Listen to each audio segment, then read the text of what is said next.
Explain. Well, they do. They force these images.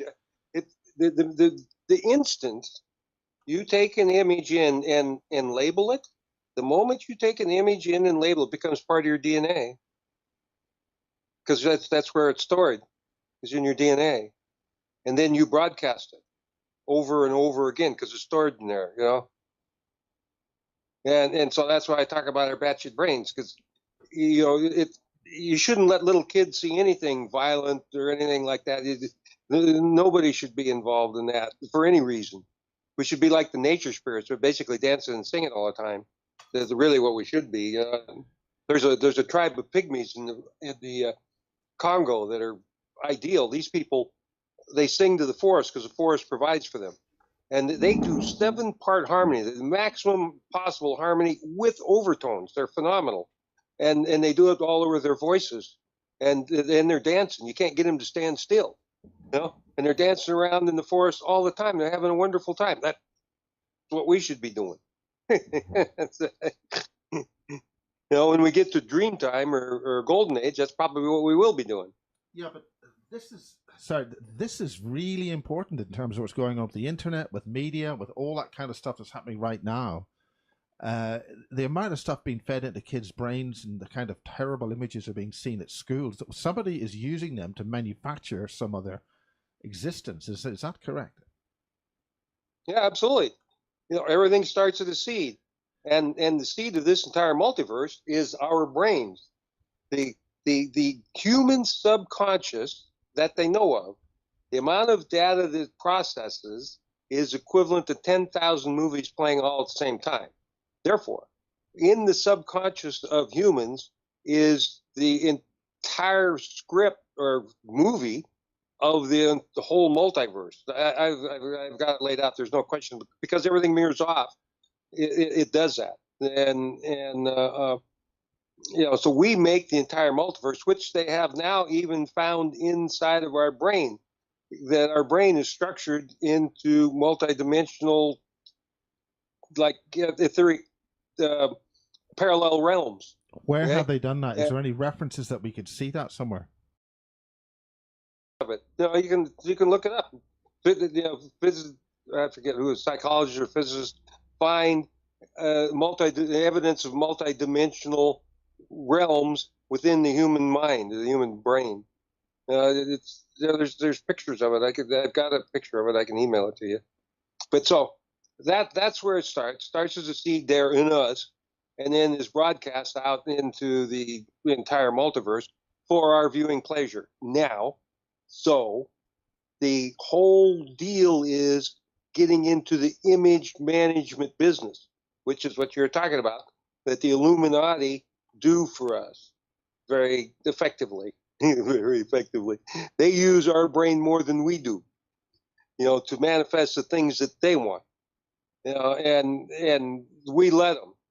And we have let them, and we have done it with our acquiescence for quite literally billions of years. On this planet, there have been, this is John Jensen, Earth's Epochs, but genetic evidence, 23 different species of humans that have populated this planet. Excuse me, where are they? What happened to them? Why don't we know about them? There ain't no ifs, ands, or buts. Mars was populated, period. And it's very clearly that they blew themselves up with nukes. Same thing here on this planet. They found Krishna's city here recently, and it had been destroyed by a nuke, period. And then they covered that up. I don't even know if you can find it on the internet anymore. I should have kept the article. But, the Sinai's got all kinds of pieces of fused sand out there. What does that? They blew up one of the cities, Summer, I think they blew it up with the nuke. And that's not the first time. It goes on and on and on, how these 23 different species have managed to blow themselves up. And the way that they did that, and the reason that they did that is, number one, image management, and number two, the spoken word. Okay? The spoken word is ridiculous. It's a very inefficient form of communication, number one. Number two, the spoken word, via the spoken word, you can have lies, thence crime and war, and our favorite, politics. You can have politics, which will lead you to your destruction if you follow them. Every time. Are you saying unkind things about our politicians? Yeah. Well, they're just doing a job for us. I mean, that's the other thing. I've got a Merlin energy in me, and Merlin, I learn a whole lot more from the dark side than I do from the airheads on the fluff side. The love and flowery side. That's them some serious airheads. Which ones are you referring to specifically, Mike? Well, it's not specifically. This I love this one. Everybody's running around preaching love, right? Yeah. Okay. Show me how many times love has worked. You're not able to do it. Okay. All right. Show me how many. Then so that dials back to the next question. How many of our master major spiritual leaders have taught humans to use telepathy? Answer: 0. Okay. So we have all of these guys, and the Zeitgeist movement. There is no if, ands, or buts on 4 Jesus figures with mirror image lifetimes. Like the one I really love that's really easy is President Lincoln and JFK. You look at the coincidences, those guys, this is the same guy. That's very interesting because I have a friend called Jane who lectured at the basis at the Black Swan, and she makes a reference to Lincoln and I think something like Kennedy, the same guy. How does that work? What sort of principles are you using there? All you got to do is look at all the coincidences of them. It's ridiculous. It's unbelievable. And and so it's just another mirror image. The same with like the 4 Jesus figures, and since then Zeitgeist has come up with 18 Jesus figures, which some lady back in the 1800s put together. She found 18 Jesus figures. Guess what? It never worked. It was never intended to work. Okay, well, what did Jesus preach? Sorry, what do you mean by it never worked? The Jesus thing didn't work, or what? What didn't work? Yeah, right. The Jesus thing didn't work. But obviously, it hasn't worked. Ever. So which Jesus are we talking about? Are we talking about the Christian Jesus or a whole series of compilations of that character into so-called Christianity? Well, it's mirror image lifetimes. You have like Dionysus and Thothhermes and one of the other ones I forget, that are the first 4 in the Zeitgeist movement, but now there's 18 of them. All of them born on the 25th, because that's in the Northern Hemisphere. The 25th is the day after the equinox, when the sun starts going back into light. And so that's why the 25th is the day of birth of the light.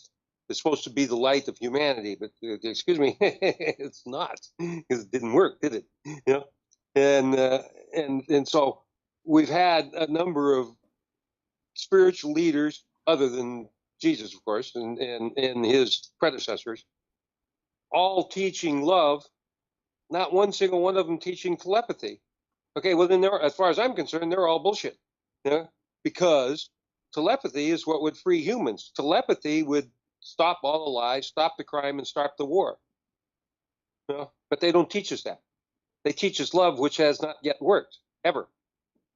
18 times, or 4 times for damn sure. You always wind up in some kind of mass extinction event, which we're headed to right now on this planet. This planet's half dead. Now, why, mainly killed off.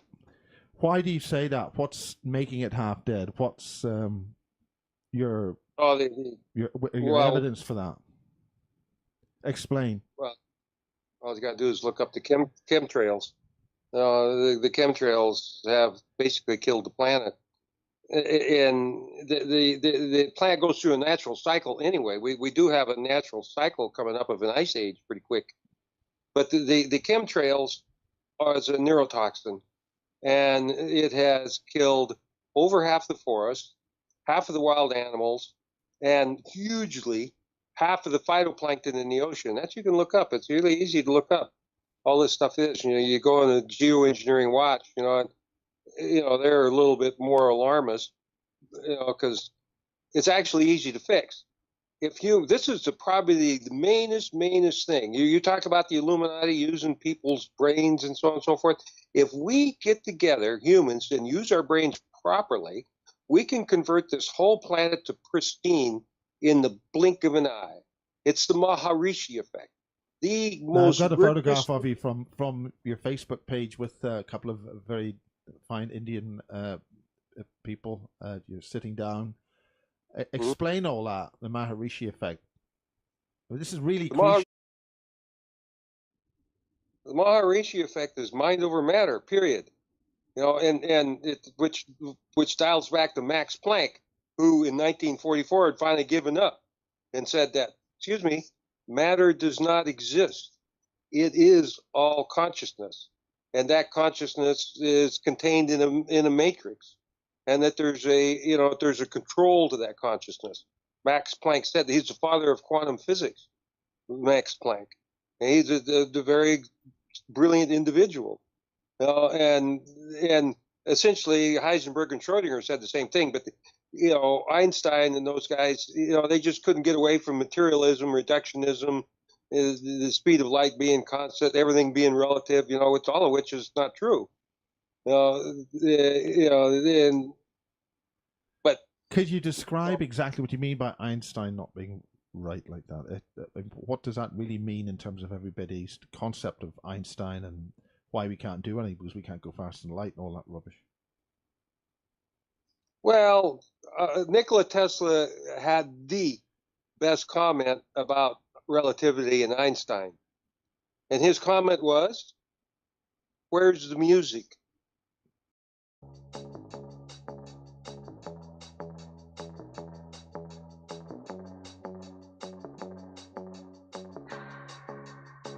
Keep my hands on myself.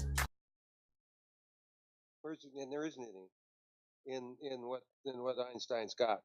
No, there's no music. There's no harmony. So you don't have reality there. Now you think you do, and the physicists think they do because the math works. But it's not real. Explain that again about the harmony. I have a vague idea what you're getting at, but can you take that apart a bit and make it clearer for ordinary folk?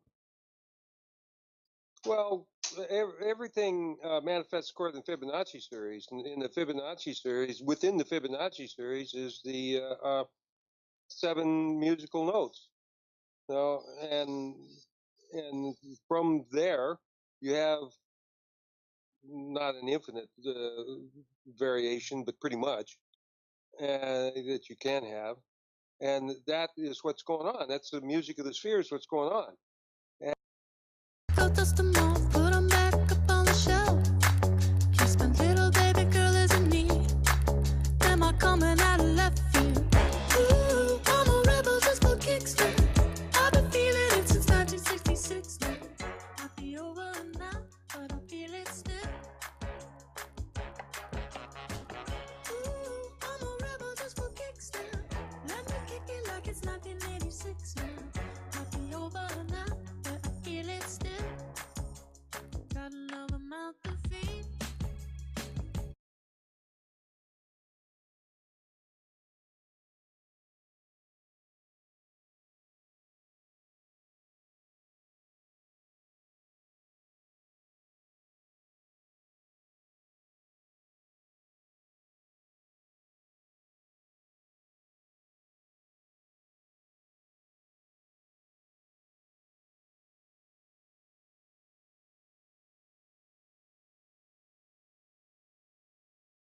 Again, into the theory.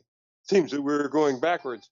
Divinity is at least definable and somewhat understandable, whereas space is undefinable, just emptiness, nothing, nada, yep, zero. Nonetheless, absolutely everything occupies space, so since everything is entirely immersed in space, then a valid theory of everything is simply space. We can certainly say that space is the first cause of this universe. Space was the only thing there at the beginning. So since space is the first cause, then space is the root of everything. Absolute, not a theory. Bet you don't like that either. Okay, we'll advance a little. Brahma, which is nothing and everything. Space and everything within space, also known as all it is. All it is pretty final, like end of the story again on the theory. Brahma, and it is a never-ending story. There are two forms of space, really. This one here, the ambient space, where the manifest universe is, and then there is totally empty space beyond the edges of this seemingly endless universe, infinity beyond infinity. Yikes, the never-ending story. Probably quite difficult to experience empty space. One's consciousness would immediately create something. The yogis tell us they know how to completely merge with God, but they say, then no more yogi. Plus, why would one want to go there? Space is very lonely before the manifest universe came along. About this baby, she is quite delighted. Oh yeah, space is female. In the beginning, even she didn't know it. It's just the way that it is, an automatic. All things are conceived in darkness, space, their divine nature. So like all mothers, whether she nurtures things by providing her energy to them, she is tolerant of things. The brain damage to this planet makes that obvious. She is forgiving. Anybody can make it to heaven if they hold love in their hearts. She is generous. She gives everything away and keeps nothing for herself. Typical mother, of course. Compared to eons of nothingness and loneliness, even the devil is a loved companion. So that's it. Space is the theory of everything. Not enough for you, eh? Okay. So space occupies absolutely everything. It is the first cause of everything, and all things are manifest out of her. Nothing which most people would call out of her, or nothing which most people would call miraculous. Then everything is divinely manifest. End of the story again. You know, and that's true. Everything is manifests here from the no thing every microsecond. And there's innumerable proof of that in my other essays. So far, we have divinity, space, and Brahma, all that is, all being valid theories of everything. Really, they are statements of fact about everything, i.e., everything is manifest in space, from space, and that is divine, miraculous even. And the results of all of these miraculous events becomes all it is, which is the overall God in Hinduism, Brahma. That's it. End of story. If humankind would accept that all things are God, this world would be a very happy place. However, I know that the above does not explain how all of this stuff came to be, so we'll continue this march from space to our reality. It is very logical and based on good, solid facts, hopefully written in clear, easy to understand manner. We begin. Since space is the first cause, what did now we're getting somewhere. What started within space? Answer: an infantile consciousness came to be because of like attracts like, or grain growth, mechanics of materials. Everything does it. The air, water, everything is subject to grain growth. All things are made up of clumps of stuff, or all things tend to clump together. They have an affinity for themselves and their like kind. Even the manifest space, our cosmos, has giant grains called WIMPs, weak, interactive, massive particles of space. Even singlet atoms called monatomic, nonpolar elements grouped together. Ditto, electrons, protons, neutrons, and flea farts. Please. We all seen lots of examples of this like attracts kind clumping together, like cars of the same make, same color driving along. One really amazing one occurred in England. Two cars of the same color, same make and model, whose serial numbers were only one number different. Their license plates were only one number different. Their owners had the same first names and lived in houses with the same number. And the two cars met one another in a head-on crash right outside a pub called the Wizard. The police were totally amazed. I had to laugh. all of this happen? You know, what causes this clumping? Answer, the rule, like attracts like, which is really the old axiom, I am that I am. Space was attempting to identify herself, which naturally started with the question, I am. I mean, really, who am I? And that question is still being asked. Man is always asking, who am I? What am I doing here? What is the meaning of life? And that answer is the same now as it was for space then. There is only one answer. In the case of space, the infinite nothingness, the answer is, I am that I am. Simply because there's nothing else there.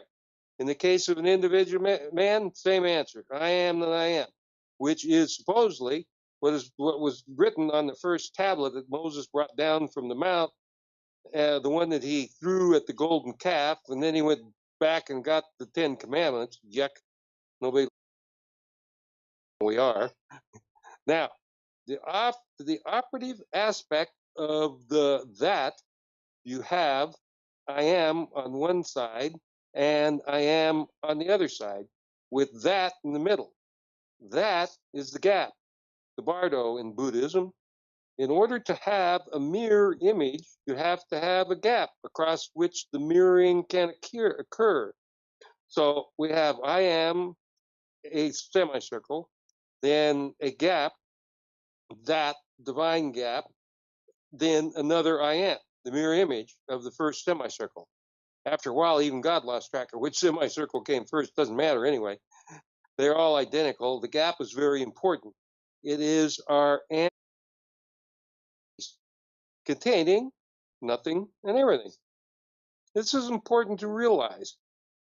No thing ever actually gets to zero because at the core of the manifest universe is that gap.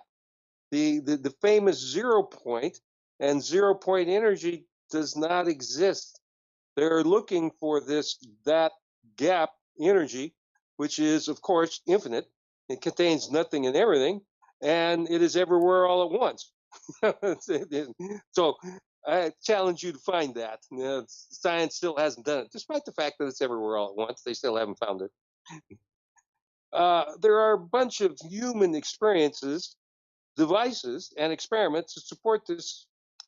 Thus, intuition, instinct, deja vu, precognition, divine healings, Dr. Emoto's messages in water, Bell's theorem, superconductors, radionics devices are amazing, free energy devices, scalar waves, the Seebeck-Geigy effect, backwards in evolution, patented process, the Fogel transistor, Reich's orgone energy, etc., etc.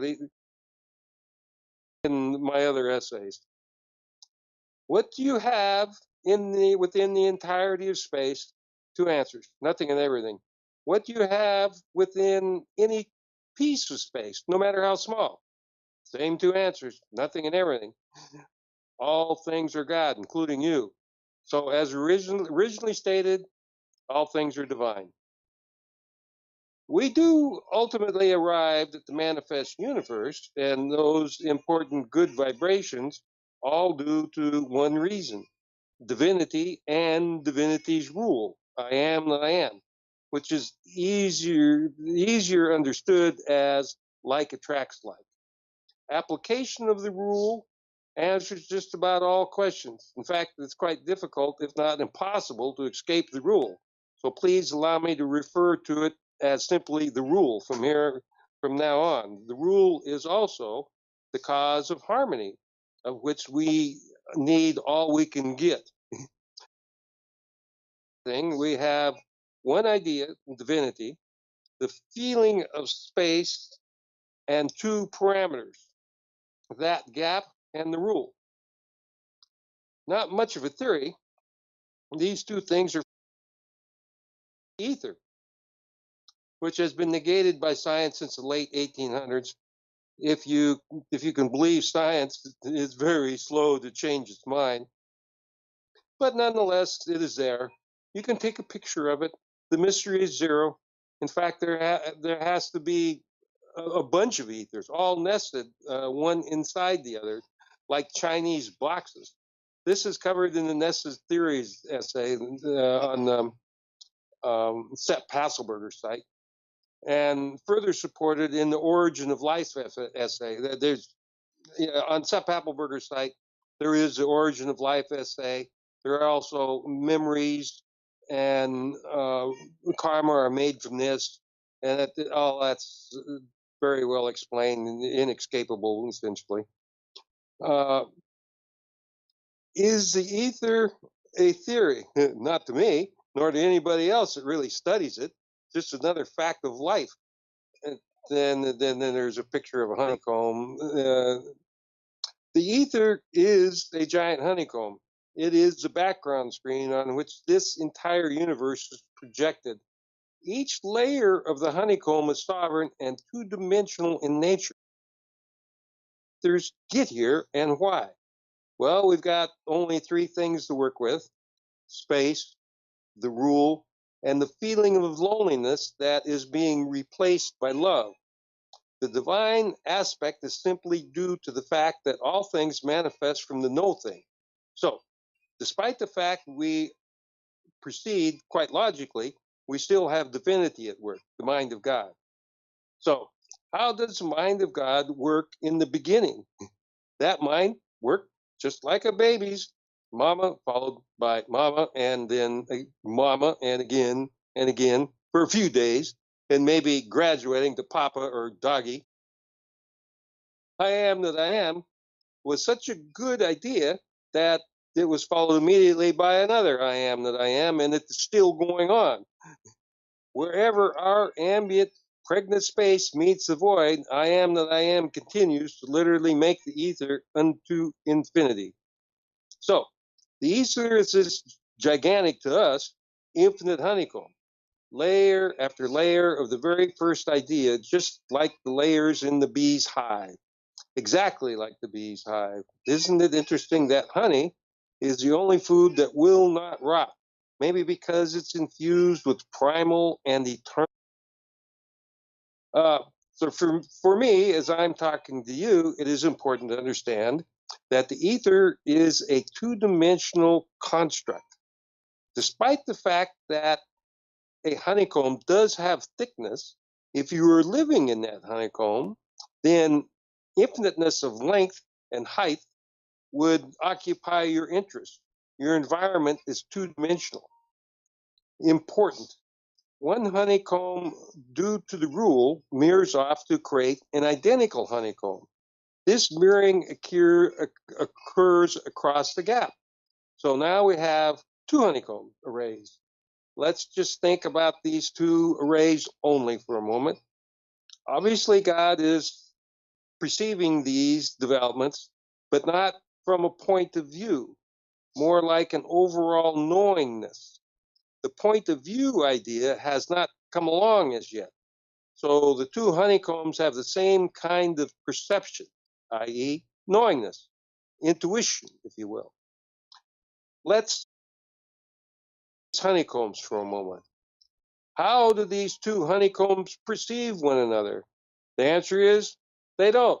It's like when you look in the mirror. What do you see? Answer: yourself. Well, we hope. You do not see another entity. What does the honeycomb feel about what it perceives in the mirror? It only feels itself. So how does this honeycomb feel about itself? The exact same thing that space does, i.e., joy and love, a distinct absence of loneliness. The honeycomb does not really feel more than itself, growing off into two directions, with the mirror image of itself feeling and spreading in the exact same manner. Totally two-dimensional, and its feelings, its beingness, and its environment. Now, the cynics will ask, how does a minute thing, and these things really are minute, this all happened down at Planck length, very, very tiny. Everybody, likes to think of God and space as being infinite. We're just an infinite speck within space. In a sense, it's true, but not true. and in my later essays lately, I've proven beyond any shadow of a doubt that humans collectively are the god of this universe and thus the multiverse. So, there's some things in Mike's theory of everything that are infinitesimal, childlike, compared to what we are really. But, you have to start somewhere and you have to have a basis. And Mike's theory of everything has been tested by kinesiology and dowsing to be the best known description of how the universe is constructed. And a buddy of mine, PhD guy, wants to nominate it for a Nobel Prize. I don't think it's quite that good, but it's irrefutable. And so anyway, I continue. I'm really just reading from the essay now because it's quite fun. So, how does such a minute thing have any feelings? The cynic would ask. How does space have any feelings? I refer you to Cleve Baxter, whose finding has been pretty much suppressed. He found that plants have thoughts, feelings, and emotion, short and long-term memory. Baxter was a world-renowned polygraph expert, lie detector. He got the bright idea to interrogate his houseplant to see if it was telling the truth. The plant did. That plant could even know beforehand when Baxter was having a car accident or sex at a distance. He found that a bar seal had similar reactions and could be monitored via his equipment. And the famous scientist, inventor, Dr. Patrick Flanagan, found that rocks do flow a form of usable electricity, and he patented that process. So energy, feelings, what's the difference? All things are God in space. I assure you that all things have feelings, not to mention short and long-term memory. Read Memories and Karma Are Made of this essay. And back to our procession of ideas, the building of consciousness. Let's look at I am that I am. How many dimensions are within that? None, not one. Why? No straight lines. A dimension is a straight line along which you can measure. The rule is a circle. Now, when you put a bunch of circles together, you do wind up with an enormous grid within which straight lines are pretended. Sight down one line of the circles, whether you look through the centers or along the edges, is gun barrel straight for infinity in two directions only.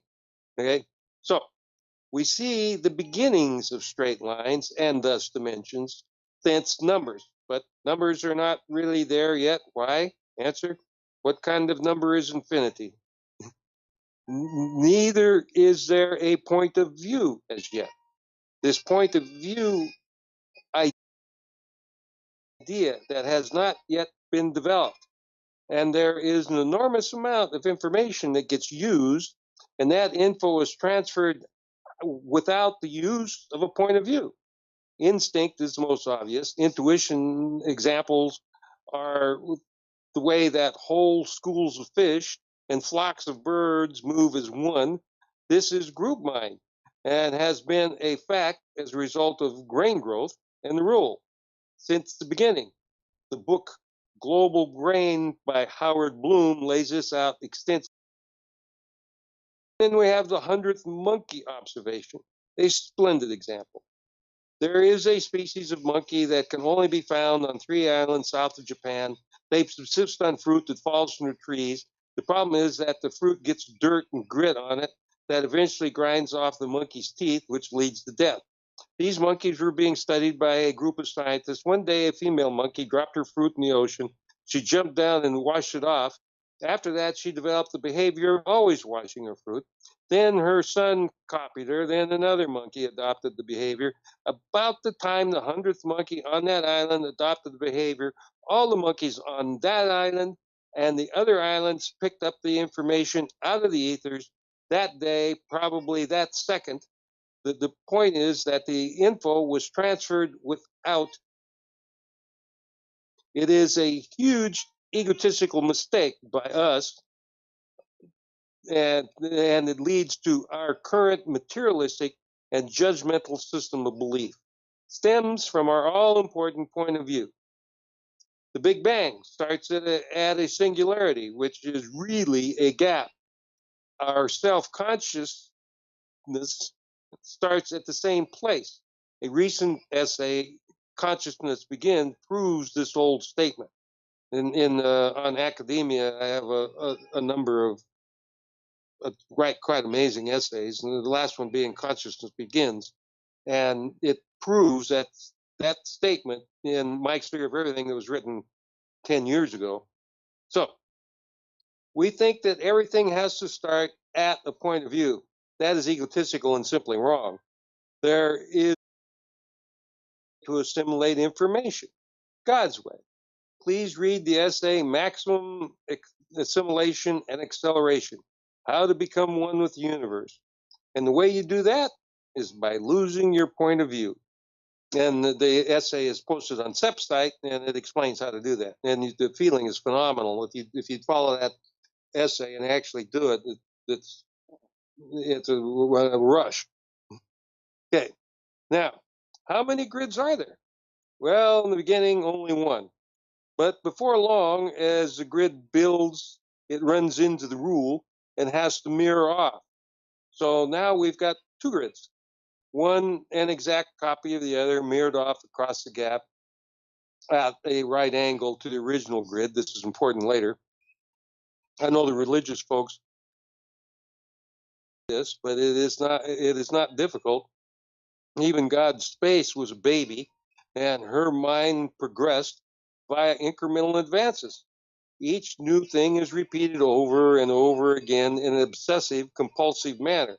So I assure you, that wonderful idea of I am that I am is still happening way out there. God has not turned loose of that idea. As a practical matter, she can't. It's the basis of all it is. So there is still a very young mind out there. I'll bet you know some of the same kind of minds in your neighborhood. Another way of looking at this part of the universe is an evolutionary divine mind. One good idea eventually leads to another. The Volkswagen is a good example. Humans, too, for that matter. We have progressed significantly, especially in the last 100 years, from bicycles to space vehicles. The point is that the idea precedes the manifestation, and ideas build on each other. All things progress in exactly that manner.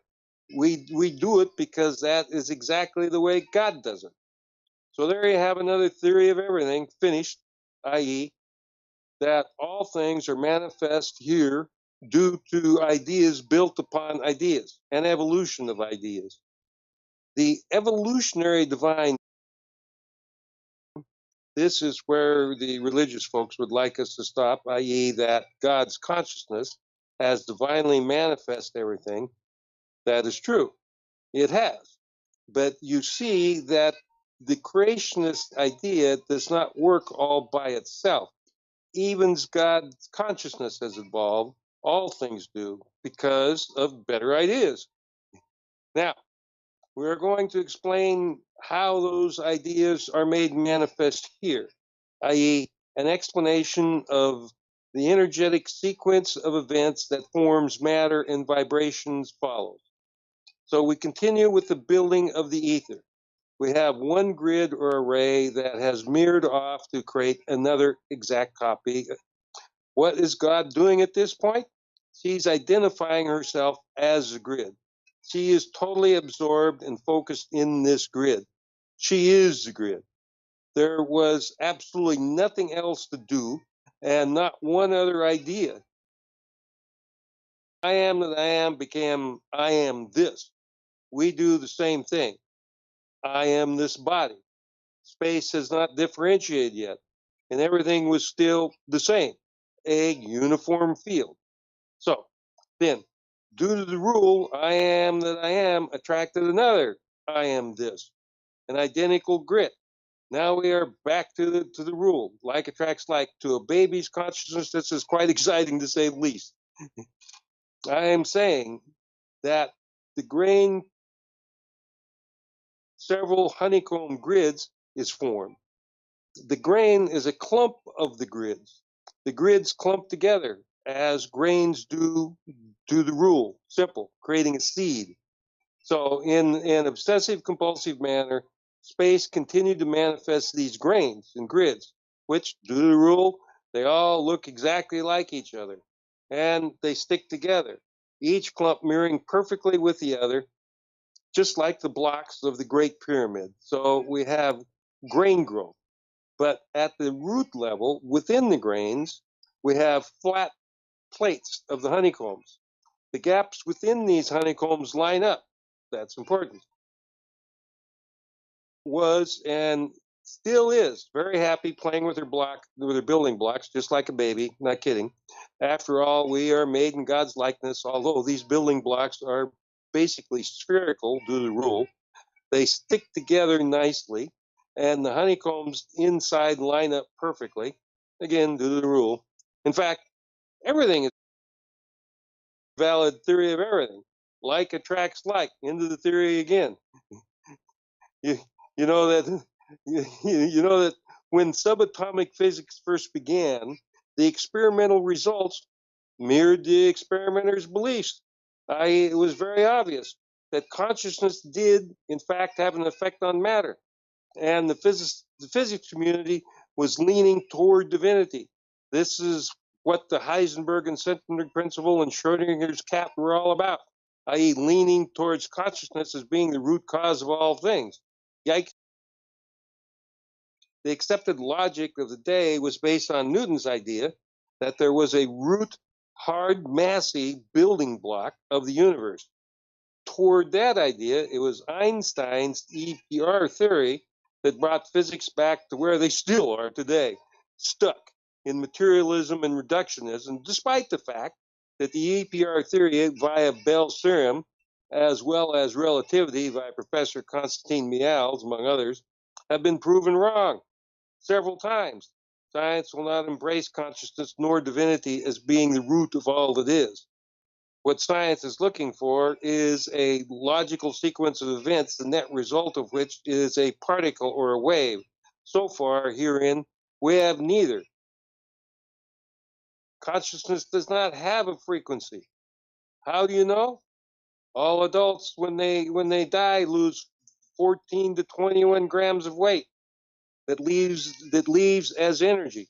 The energy that cannot be measured by the most advanced technology due to all of the near-death experiences, spiritual communication with the dead via mediums, solid evidence of reincarnation, all of which are backed up by the out-of-body travelers whose long-term abilities to go back again and again have confirmed that a person's consciousness continues. So the energy that is our consciousness is not frequency nor a particle. Well, it is an anu, as you will see.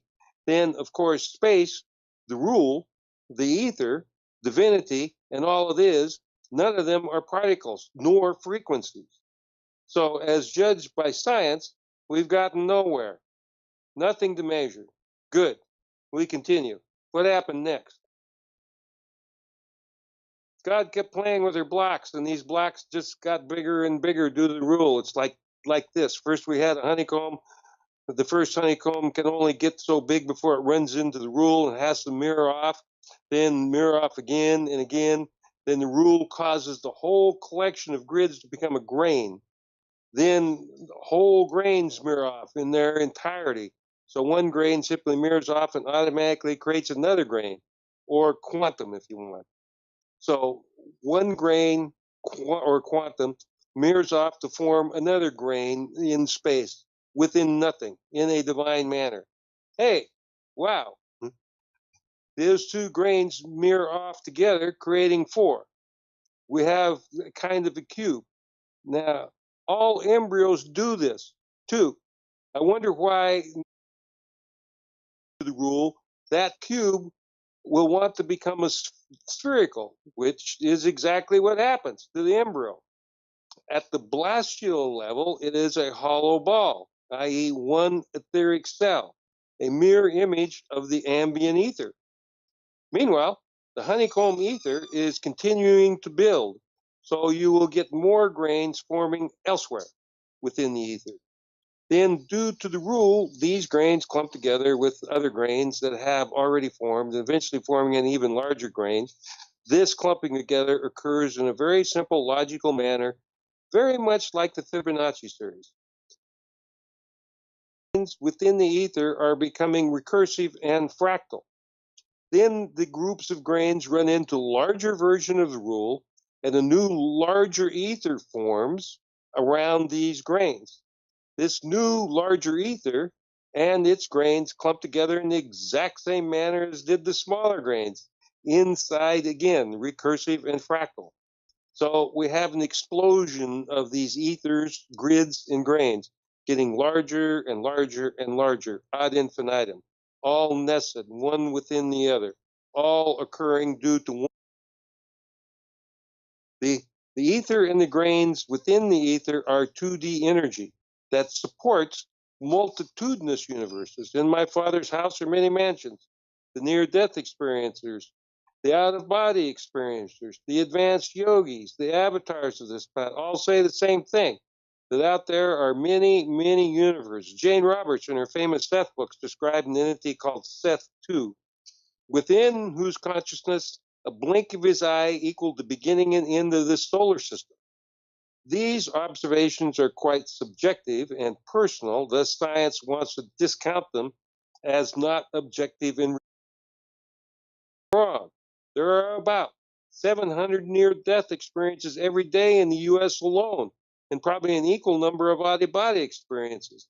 So it is, without doubt, really, there are numerous universes, the vast majority of which are 2D in nature. This creates a gigantic fractal mandala in space that you can see and take pictures of. The same occurs in the microcosm. But this is in 3D. I don't want to confuse you because we're still really in a 2D environment. The point is that 2D causes 3D to manifest in the same fractal manner by which it is constructed. It has to be, you see, simple. There is an ether, and there is absolutely as an ether. It has to be the background screen, which are seemingly 3D universes projected. As the Hindu hath told us, what you see is Maya, an illusion. The reality is within God, within the ethers. Our atoms are a wisp. Proportionally, there's more space within an atom than there is in the solar system. Atoms are mostly space within which the image that holds them is the image that holds them together. Plus, half of the time, our atoms are not even here in this realm. They blink out and then they blink back in. That occurs at roughly 10 to the 81 times per second. That is a 1 with 81 zeros behind it. That is the number of times per second that an atom blinks. And we'll learn how that. But this is 3D info. I have to finish with 2D. Okay. We have this huge set of nested ethers that are all interconnected in 2D. Why, even though we have these many grains with honeycombs inside, they all line up with one another. One piece of info anywhere in the grid is immediately known throughout the grid without any time delay. The idea of time has not come along yet. This whole etheric array is rather stationary. First moves through it. Well, the compounded ideas, God's dream, creates a universe as it moves through the ether. Matter is not really moving, just the idea of matter is. Matter does not really exist. Our corporeal universe is just a collection of ideas that spins around a huge central core, the same way this galaxy does. See, this universe is one of several, 13 I've been told, that spin in one huge mandala. It's rather easy to see why. Anyway, the 2D honeycomb sheets line up from one grain to another. This is like the grains stick together. rather like how two magnets stick together, only gap energy is what provides the glue. In this case, in fact, the gap energy provides the glue for literally everything in this universe. And one has to say that this is 2D energy, quite obviously, in the gap.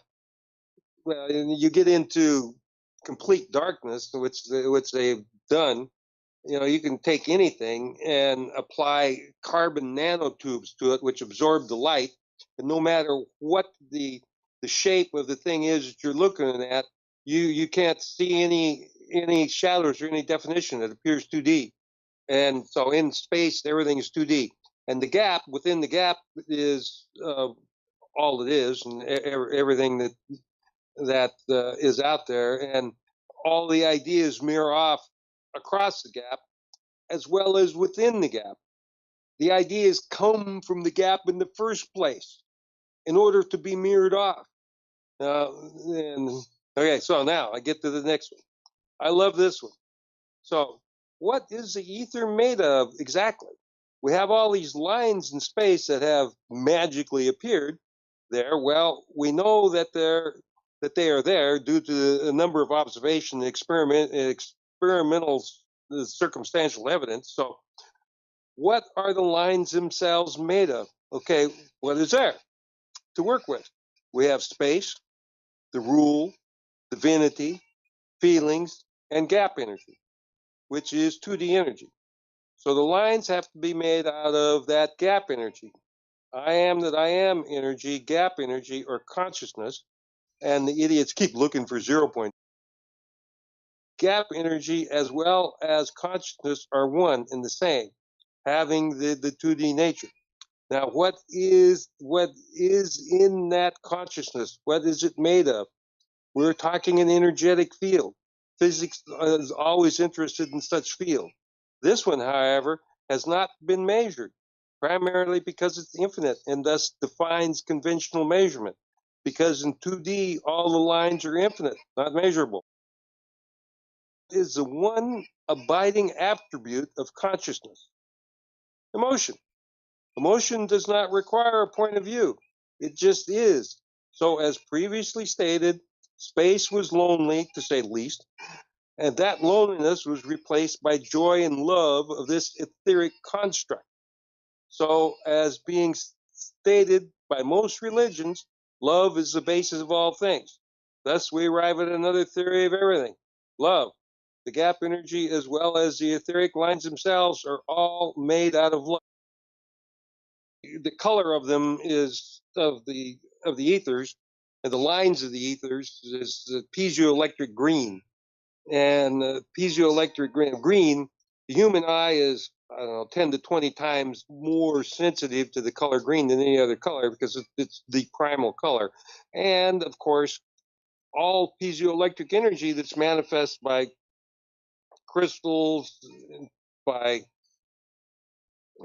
driving a boat through the water in the manifest green, and the sun when it goes out in the tropics, when it drops out of sight, you have a little green blip. It's a piezoelectric green blip. There you are seeing right into the ethers, right into what's there. And that piezoelectric green is love energy. It's the exact same color as the heart chakra. But I'm sure you want more. So at this point, we have innumerableness of the ethers that have increased in size via fractal nature. A rudimentary form of consciousness, gap energy, and love are one and the same. And within the ethers, we have grains. Within the grains are the honeycomb sheets. That is as far as the original compounded ideas have evolved. That's all the further we've gotten. I will say this: the energy of love and the gap is non-polar electromagnetic. How do we know? Well, the simplest is the SIBA backward in evolution patented process whereby genetically modified grains were converted back to their aboriginal state in both form and genetically by germinating the modified grain in a capacitance field, which is non-polar electromagnetic and thus 2D. See the backward in evolutionist. Other examples are the amazing healings obtained by using 2D coherent energy, lasers, as explained in the beginning essay.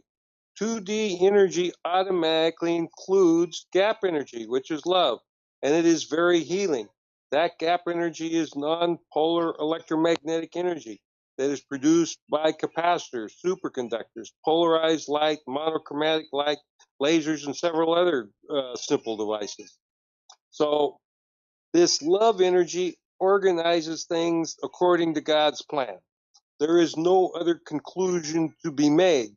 Please note that electric and magnetic components in these non-polar fields cannot be at right angles to one another like they are in 3D.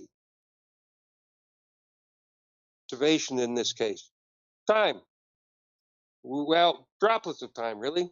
Anus, A-N-U, first name of God in all the ancient texts, which is another thing that gets me.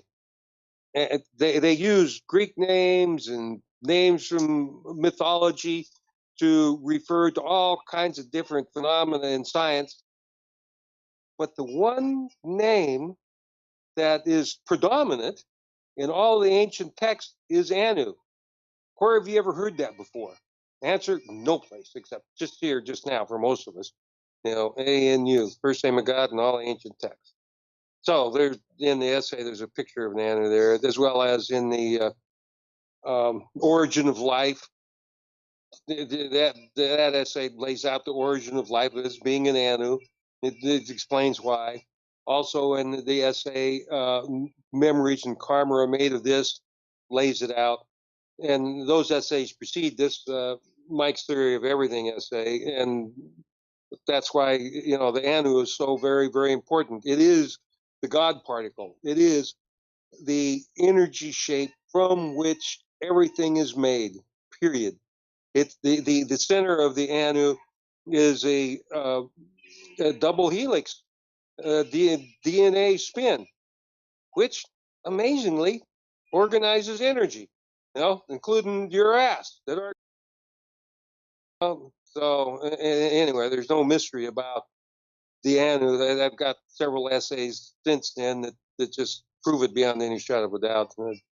Really nothing to discuss. I don't know why it can't be challenged in any manner. You can see it, you know, you can take pictures of it, you can see it doing what it does, and they still won't, you know, science is, you know, it's CERN doing whatever it is they're doing, which is ridiculous, but anyway, that's what they do. So we don't have lineal time as yet. These droplets of time do record sequences of events. Please note the Memories and Karma are made of this essay, and see the near-death essay about timeless realms.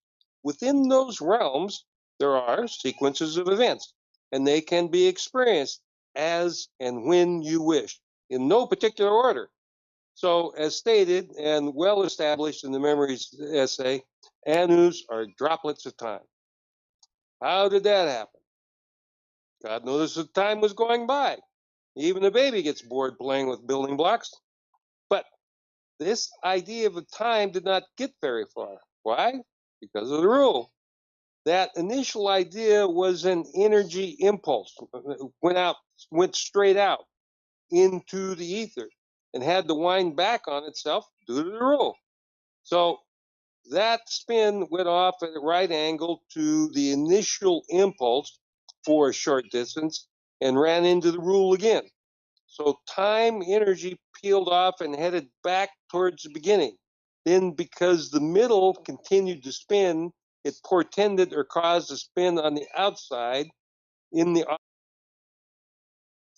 time energy outboard of the initial spin was forced back onto itself by the rule and headed straight back up the middle again, forming the famous DNA spiral, forming the Anu, a droplet of time, which is the building block of this universe. And since this form is everywhere all at once in this universe, then it is God, and it is made from love. The lines of the Anu are love and time. The first name of God in the ancient text is Anu, and it is easy to see why. The energy that supports all things comes to us via the Anu. The Hindus have worshipped the lingam, Anu, Atma, for thousands of years as being the shape through which energy passes as it goes from formlessness to form. One can take a Kirlian picture of the Anu-shaped aura surrounding the human body as well as all other things, from the subatomic to the cosmos. In fact, there is a nebula going right up through the middle of this galaxy that looks like the DNA spin at the center of the Anu. There is no mystery here. This is not a theory. The existence of the Anu is an easily verifiable fact. So the way that the divine dream is created electromagnetically has to include this aboriginal and ubiquitous energy shape, the Anu. The Anu is the building block that Newton was looking for. The electromagnetic shape that is the heart and soul of all things. Thus, we have to show the electromagnetic progression or sequences of events from the Anu to matter, and we do that. It involves the Anus create toroids, and the toroids create vibrations. I don't know if we'll be able to get to that in this. How much time I got? We've only done 20 minutes. Huh. Yeah, you're All doing right, just maybe we'll fine. get You're just doing just fine. Okay. The Anu I has have both tried to spins. find the original document, but all I've got is the just as we want to sort of have a slight break, perhaps just in just to give your voice a little bit of Break. a break. But it's extremely break. interesting. This I've been looking at your Facebook page and the messages that you've sent, and I've heard nothing from about January quite a while ago. So I don't think we're in January quite yet. But it's but anyway, if you want to have a glass of water or something, it's fascinating what you're discussing, and I mean we're doing very well. I hope the audience can fulfill. I'm just going to put my my email address up if people want to. Let's get that on the right page. Get that up there, so that's on the right page. Yeah. So how are you, sir? I'm pretty good. Thanks, Miles. Yourself? Yeah, I'm fine. I'm just going to mix that in. It's pretty awkward. It's just using Word as a text editor. But there it is. If you want to send an email in, maybe we'll be able to do a few questions later. But we'll fade back to you, and away you go. Okay, dokie.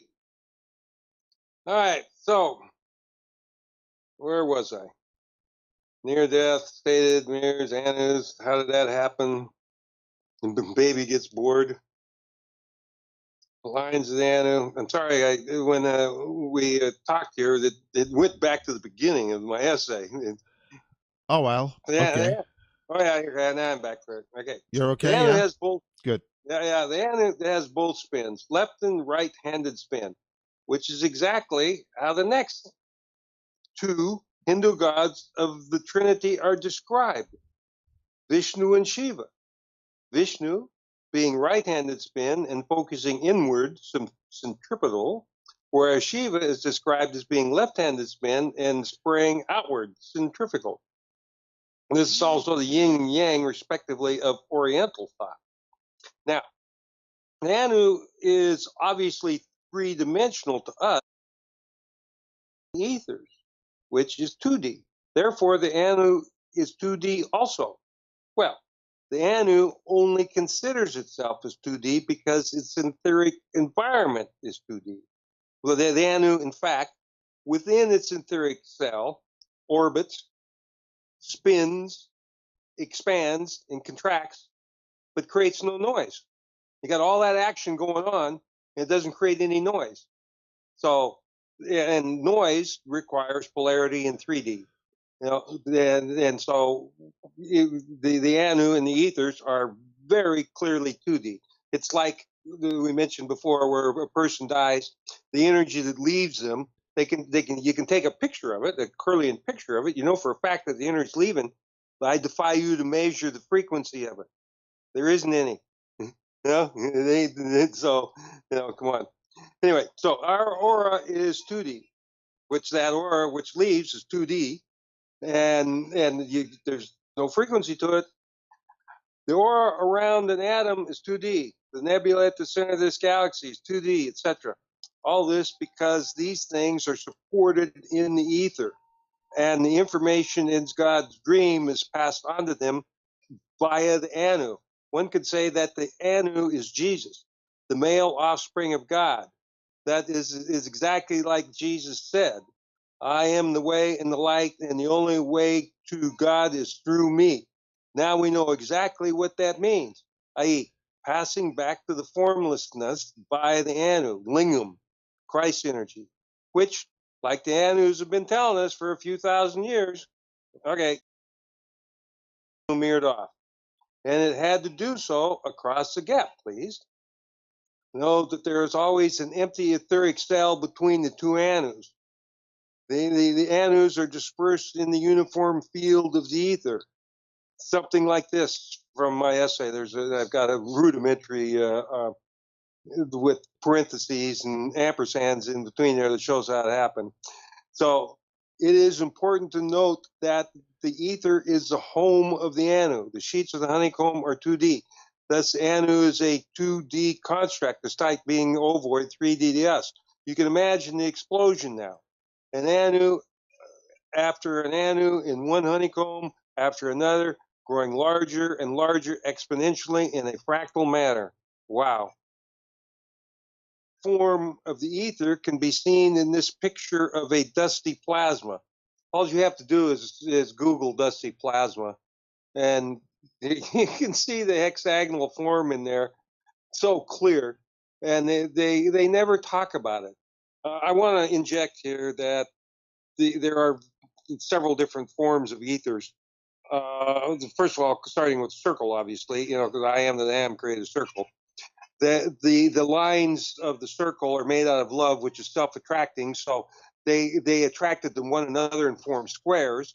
The squares get pulled into rectangles due to the rush of time, which is later on. But anyway, so and then you run into the pentagonal ethers that are the boundary layer between, and they're very interesting, the pentagonal layers, because everything grows right underneath its skin. The boundary layer is a amplification system. It amplifies energy. It grows. Every tectonic plate on this planet are pentagonal. Ditto most of the ice flows. The planet is growing. All right. So then the next is the hexagonal ethers, within which is most of what we see. The four-sided ethers exists in the quantum world. And then you have the pentagonal ethers in between. And right there is the boundary between what the physicists want to talk about, or the collapse of the wave theory. Where you got waves in the hexagonal ethers, but when you get into the four-sided ethers, you don't have any waves, or not many. And all of the theories collapse.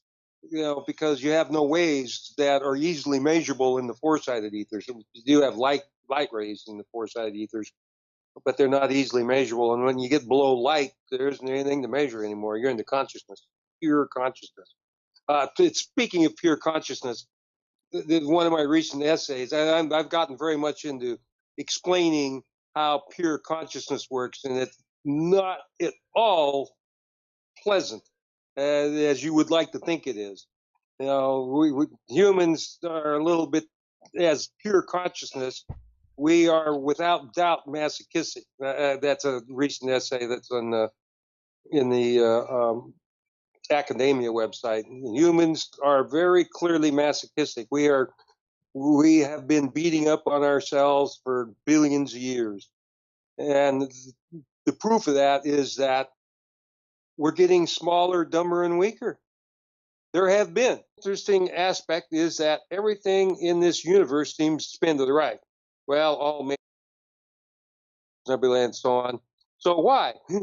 It would not surprise me if cosmology found a DNA formation going right up to the center of this universe that spins to the right, which means that there is another universe that is the left-handed mirror image of this one, just like our two Anus above. When there's pictures of Anus. They always mirror off. You got a left-handed one and a right-handed one. This universe is obviously the right-handed one. And they are probably wondering why everything spins to the left. Most likely, this is the center of a right-handed Anu that is the center of this universe. Oh, then I go into astronomers find the whole universe. They actually found what I said, and it talks about dark matter and so on and so forth. There's in the essay, there's the astrophysical findings, and they lay out exactly what we just described. So this universe is one gigantic Anu, which is no different than the Anu around your lonely, lovely ass. Major point: every other etheric cell contains an Anu. The ether is essentially stationary, but then all things in this moving and spinning universe are surrounded by an Anu, which moving Anu has to traverse across the gap from etheric cell to etheric cell. So absolutely everything blinks in and blinks out every microsecond as the Anus traverse the gaps. They get instructions from God's dream. God's dream is actually our dream, humans' dream collectively. It's another essay I've got that the humans are the creator God of this entire multiverse and the village idiots. So what better place to hide God than in a bunch of idiots? And that's what we've done. We did that. We huddled up before the beginning of this multiverse and decided to do it that way. Anyway, that's in the multiverse way of things. Is another recent essay. The beingness God wants man in front of yourself. This is a divine event, even in 3D. The hand blinks in and blinks out. The divinity is in the gap. As the hand traverses God's gap, God gives your instruction to the Anu to form the hand so that the hand is really there, only in spirit, a spiritual idea formed by God, us being God. So everything is either an Anu or is made manifest by information passing through an Anu, Lingam, Atma, Christ. Another theory of everything, doesn't it? God's dream is made manifest by the Anu. Well, people like to blame God for their problems. the responsible God for those problems would be Shiva or Yin, since the Anu is actually two of the gods of the Trinity. Then the Anu God certainly is a valid theory of everything.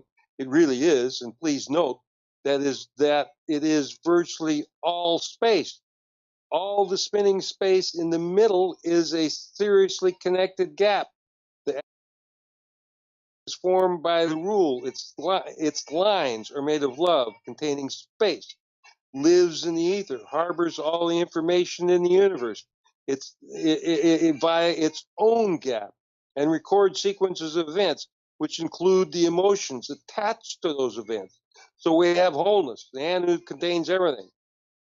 Fortunately, because the root energy of the Anu is love, then the vast majority of the events recorded are pleasant ones.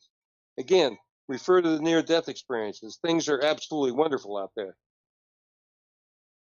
Years more in my body or years.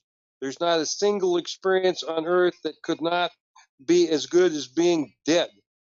Nothing. Dr. Divine Morrison. So how far have we gotten? We have the following ideas. Space and her emotions. Imagine that. Female emotions. The rule. Sovereign unto itself. God will not break her own rule. The ether, made out of love, nonpolar electromagnetism. The Anu, made out of time and imbued with love. And then we're still in 2D. Yikes, a lot of work to get nowhere.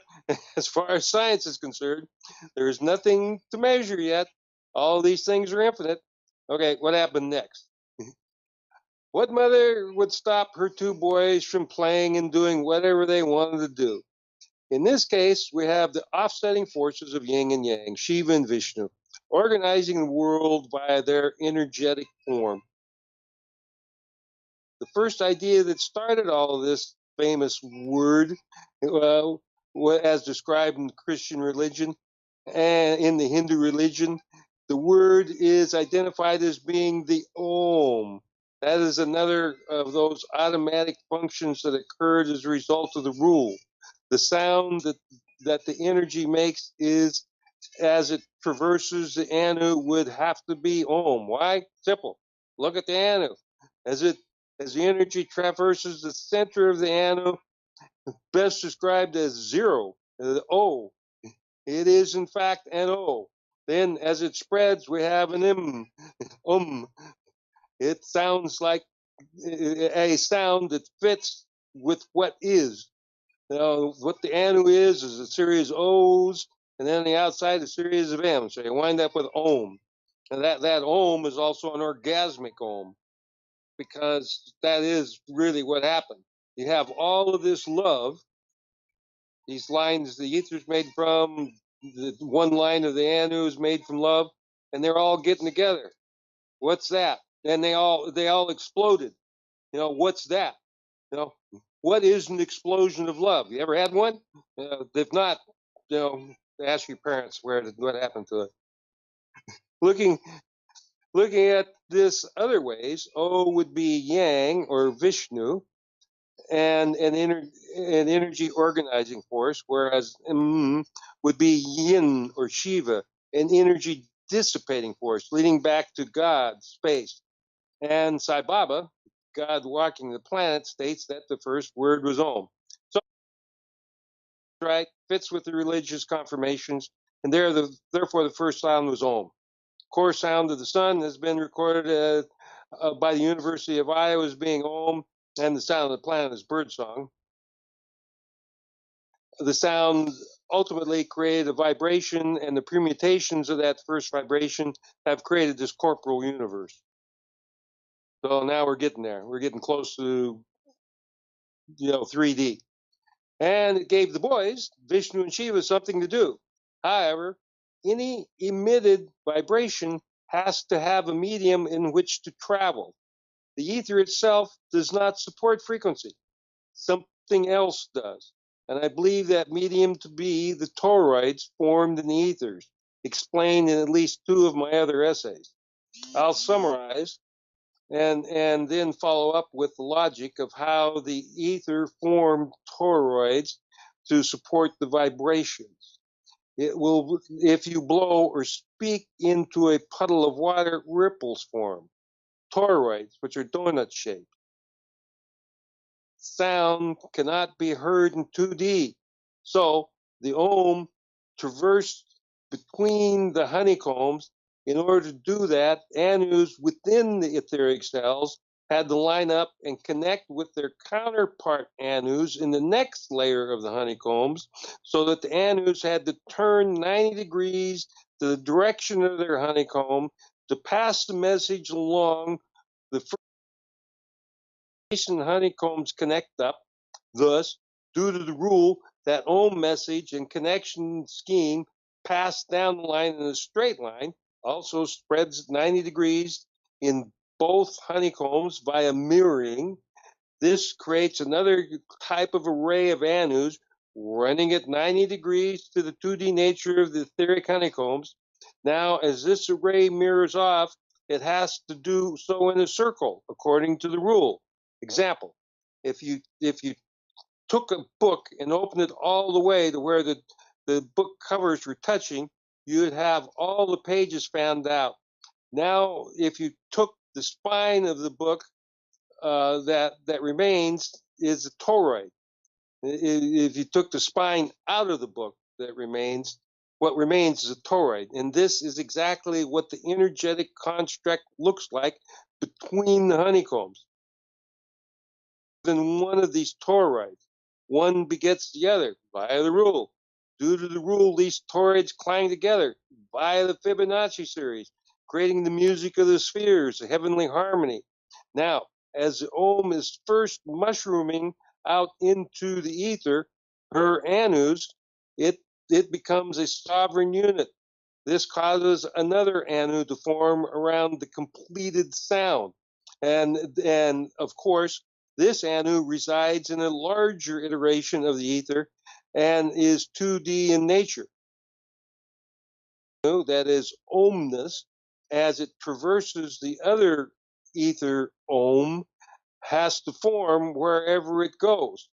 So you have a sovereign unit that contains the information of ohmness, and it, as it traverses the smaller ethers, have to form toroids in order to support it, in order to create that sound. Thus, you have the speed of sound and the speed of light are all curtailed in its speed due to the little bit of time that it takes the toroids to form in the ethers to support that 3D energy, that 3D vibration. All, you know, whereas science has due to Einstein, has said that electromagnetic vibrations propagate in a vacuum. Bullshit.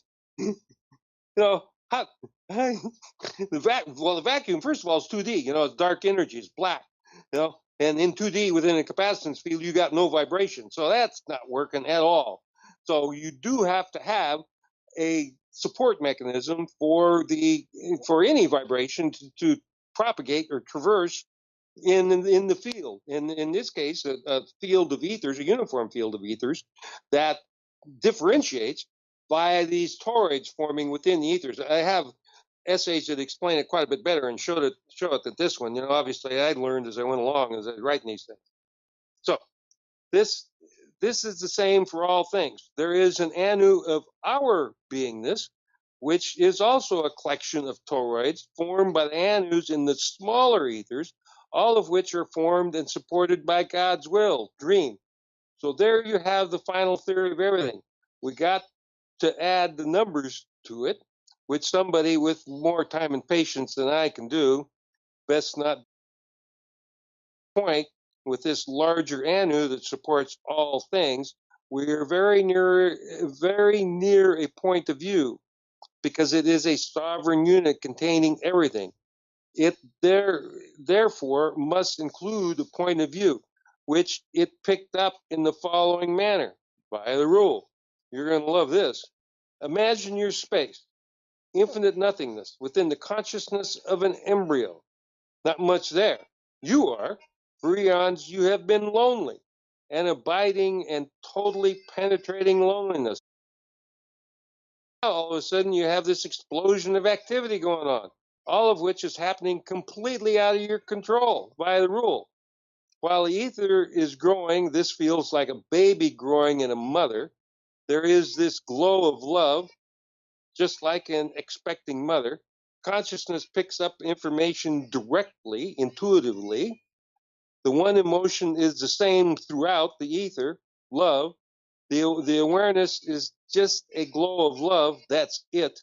Then along comes the new kid, the Anu. Wow, what is this? After all, this whole thing started with I am that I am, which became I am this. So it is time for a new question. What is it? Let me ask you. If you see something new, do you try to figure out what it is? Human nature, right? So you can easily see that God's space was looking at all these things going on, and sooner or later, she had to ask, what is it? Which created a point of view. The result is Pandora's box, because the answer to that is to what is it leads to judgment, materialism, reductionism. So your problems really are God's creation. Arrived at the energetic construction of all things, starting from nothing. But let me fill in some blanks. I provide further proof in support of this theory. Firstly, electromagnetism. Amazingly, it was there from the beginning, but in a non-polar 2D state. The energy of emotions is just that. Energy in the beginning was this latent energy simply because we did not have much flow. Then the ether, again, very static, virtually stationary, not much flow, but huge potential. Sounds like the energy of capacitance, doesn't it? Now we got flow through the Anu, as well as spin, which creates the electric and magnetic components, which are separated by the gap. So the phase angle of the components is zero. They are parallel and infinite. due to the ohm, we have the anus linking with each other in adjoining honeycombs. Now the phase angle becomes 90 degrees. Why? Because the electric component cannot jump the gap, but the magnetic component can. So the glue between adjoining anus is magnetism. One explanation of gravity.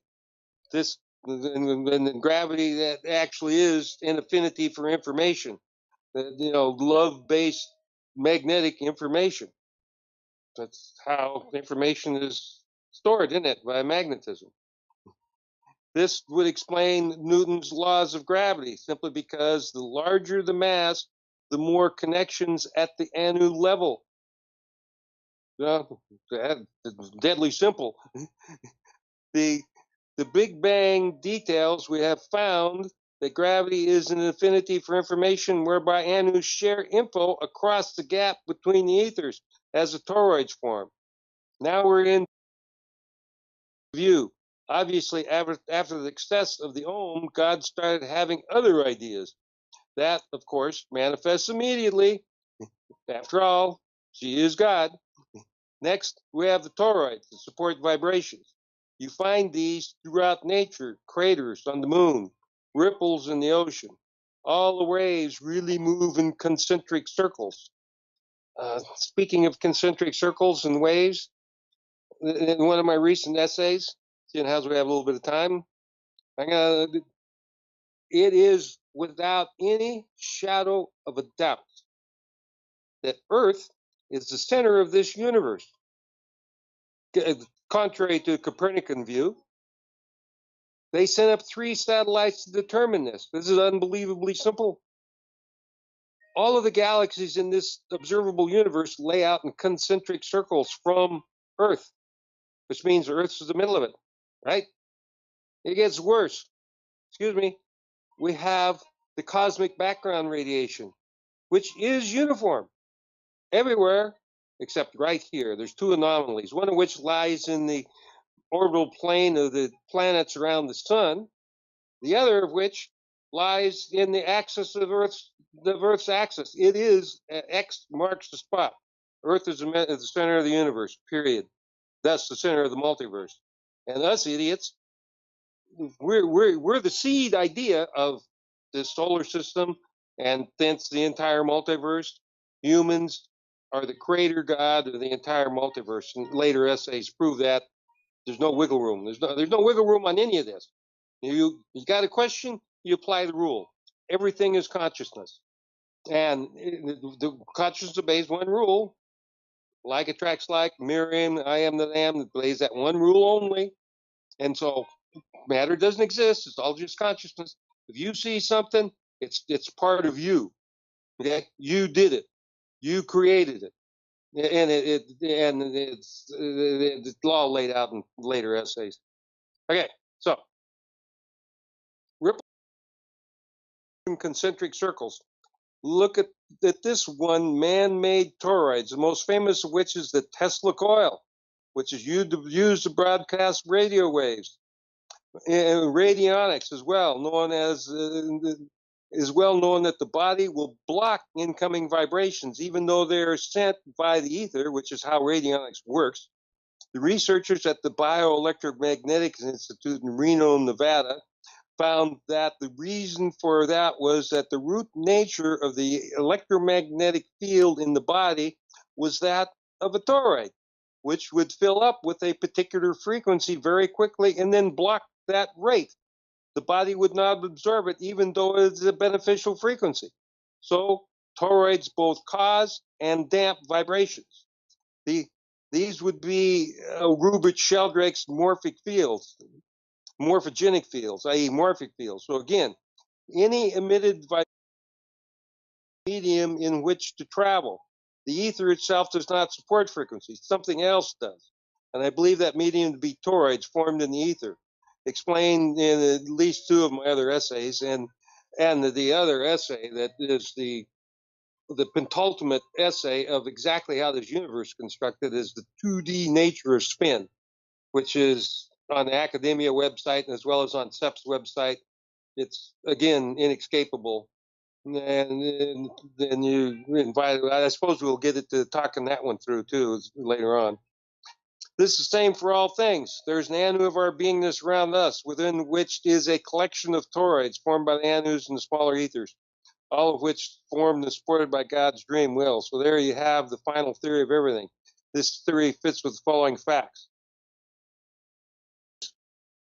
Ether, love, the rule, like attracts like, the Anu, God of creation, fractal nature of the universe, predetermination, life after death, God's conscious control of all this, divinity, God being us, conscious control of all this, and we do consciously control it, well, subconsciously.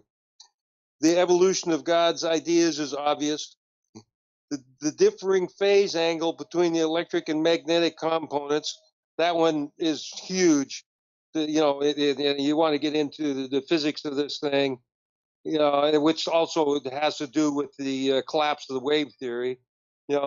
If you can measure it, then it's got the right angles. It's polarized. You have the electric and magnetic components at right angles to one another. When the electric and magnetic components go parallel, you can't measure anything. You can just about measure it, but not quite. For example, in subatomic physics, well, even atomic physics, to this day, they have never found any subatomic particle. They have never measured its mass and location simultaneously, which is kind of an attribute of matter. Okay, there isn't any matter, and that applies to all subatomic particles as well as to all singlet atoms. You can't nail it down because the electric and magnetic components are parallel. There's nothing 3D to grab a hold of. That doesn't happen until you start getting into molecules and you get on the other side of the pentagonal ethers, which, given that Miles is happy with this and we continue, we'll get into that, how the pentagonal ethers work, which are really neat. Well, I think if we we've got about another half hour, and if you want to sort of go into that and roughly sort of summarize it and maybe give some references as we sort of close out, that would be handy. Okay, well, I got a few more facts here to lay out.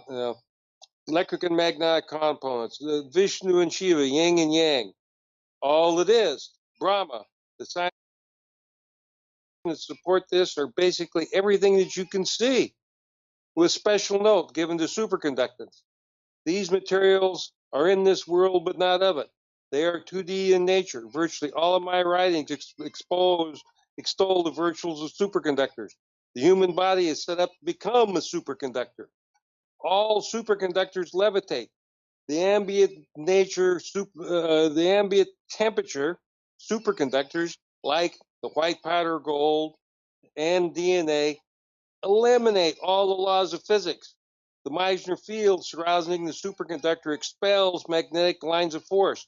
This is a 2D field where the electric and magnetic components are not at right angles like they are everywhere else that you can measure.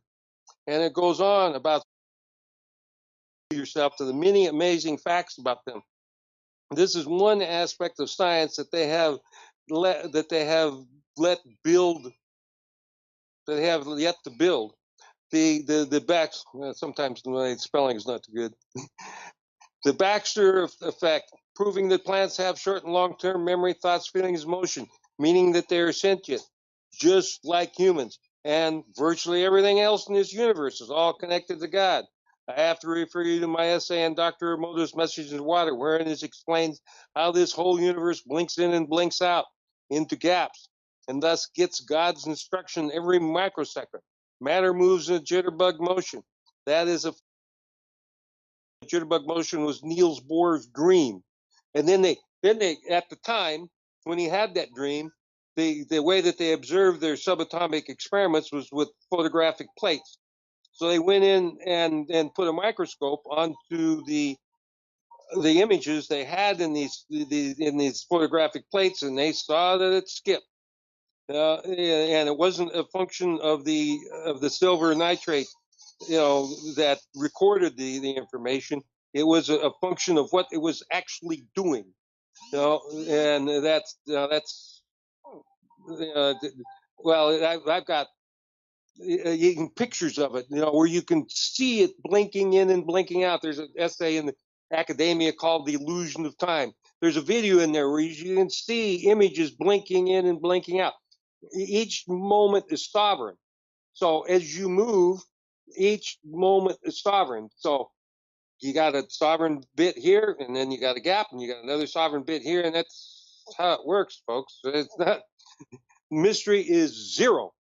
The only people that are promulgating the mysteries are physicists and religious butt wipes that would want to have you subservient to them. That's just bullshit. Sorry. Yeah, but I mean, isn't that the point these days, that physics has become, or science has become, a religion, and they have high priests and dogmas as we come into this sort of final little bit of this discussion. I mean, that's the problem with science. Yeah, right. Yeah, they know. There's some physicists that know, but even I'm quite sure Einstein knew. I know that Richard Feynman knew, but the guy that really knew was John van Neumann, who did the Montauk project. And when I worked with that was not really working, we were just playing with weird physicists in Seattle. They were Boeing weird physicists. They had their own private lab, and Al Bielek from the Montauk project came and gave us a briefing, and then we replicated some of the technology from the Montauk project, and it worked. And the Montauk project developed time travel and so on and so forth. So that and then I've lived in the monastery, I've lived in churches, I've studied all this stuff. I mean, all of my life. Mike, I mean, did it? I mean, we've heard of all these wonderful books by Peter Moon. I'm a big fan of Al Bielek. I've got some of the old tapes here behind me from years ago. But to say they did time travel, I mean, did all that? Are you saying that really happened? It's not some kind of. I mean, I saw a lot of the stuff by Vladimir Trzitsky. Do you remember him? No, was he the guy that proved the ethers? No, Vladimir did a lot of the original recordings, and a lot of that stuff that's on YouTube now is done by the American Academy of Dissident Scientists, going way back to 1990, 1989, with Duncan Preston Nichols. Duncan Cameron. Yeah, Duncan Cameron, Preston Nichols, and a few others, and von Neumann and all that. Yeah. Van Neumann is the most advanced physicist this planet has ever had. Okay, other than me. even above Tesla and all that. Oh yeah. I mean, Van Neumann made Tesla made it. The Tesla Neutron is a time travel device. Okay. Yeah. But Van Neumann did that. I don't know, before or after Tesla. I guess it would have been after. And the way Van Neumann did it was with what's called a delta T antenna.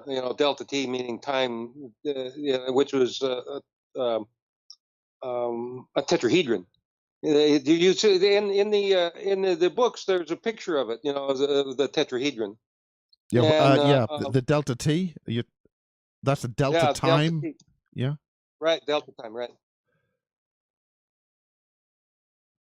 Yeah, that's what. How do you spell Anu? I've been trying to look it up, and I'm getting all sorts of stuff about Australians in universities and all that.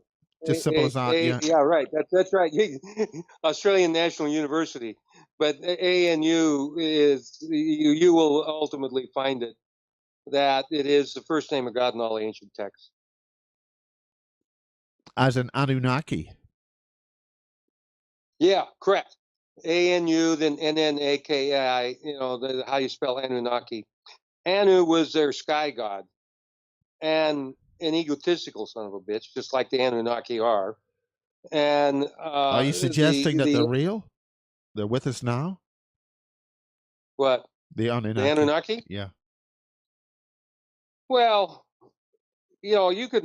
I mean, you have to look at the current iteration of humankind as being a genetically modified organism, which we are, and it is very clear in Sitchin's work that he has pictures of it on the clay tablets of the Anunnaki goddess, I forget her name, holding up a human baby. That's and kind of like a eureka moment. She finally got it right, Whereas, as explained in the text, that there had been screw ups. And those screw ups had been Siamese twins, midgets, dwarfs, autism, all of these things that are still in our gene pool. Well, where'd they come from?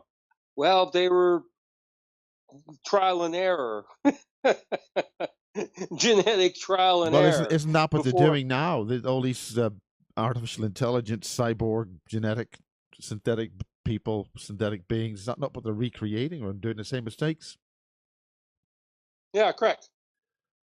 I don't like it when you Yeah. say that. I'm expecting you to say, Miles, you're talking rubbish. This is bad news, this stuff.